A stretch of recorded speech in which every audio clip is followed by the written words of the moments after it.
श्रीकृष्ण परमात्मा की जय, व्यास महर्षि की जय, सतगुरु स्वामी की जय, जెండా నెత్తండి ధైర్యము నిండా ఎత్తండి మనకి జెండా, జెండా నెత్తండి ధైర్యము నిండా ఎత్తండి మనకి జెండా.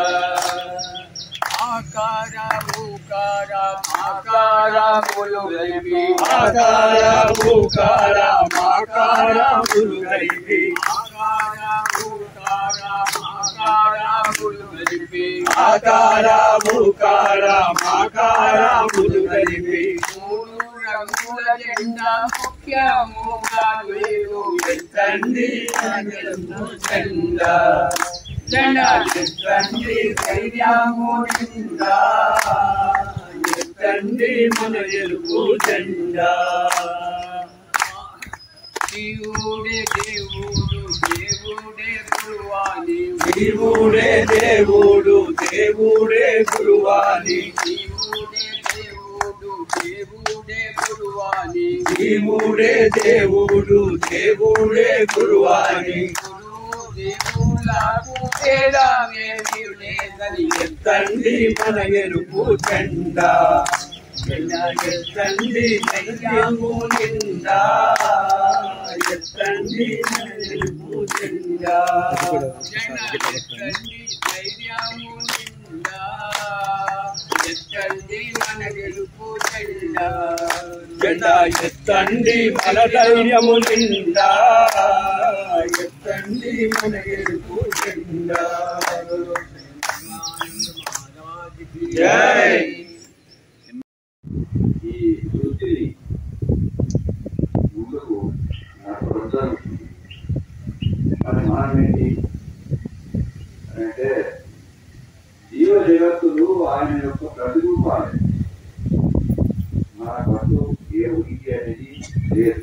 ఒకవేళ మనకు ఉనికి ఉంటే జనన మరణ చక్రాన్ని మనం ఉండిపోతాం. మరి ఎంత మనకు జనన మరణ జరుగుతున్నాయి కదా అంటే వాస్తవంగా ఆ జనన మరణానికి మనం పుట్టినప్పటి నుంచి ఏ విధంగా మా యొక్క జీవన అవసరాలు అంటే అది జీవినటువంటి అవసరాలు మళ్ళీ ఒక నూతన అవసరాలు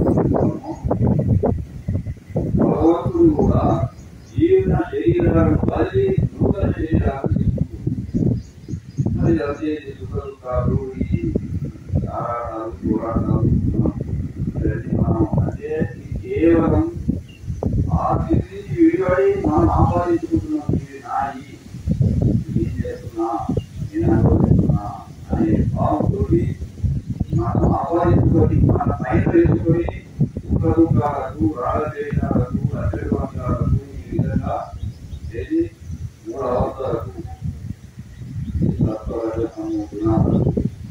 ఈ విధంగా మనం అనుభవిస్తున్నాం. ఆ స్థితిని విడిపడి అంటే ఇటువంటి సూక్ష్మమైనటువంటి జ్ఞానాన్ని మనం తెలుసుకోవడమే పరమాత్మ జ్ఞానాన్ని అని ఆత్మీయ కేవలం అంటే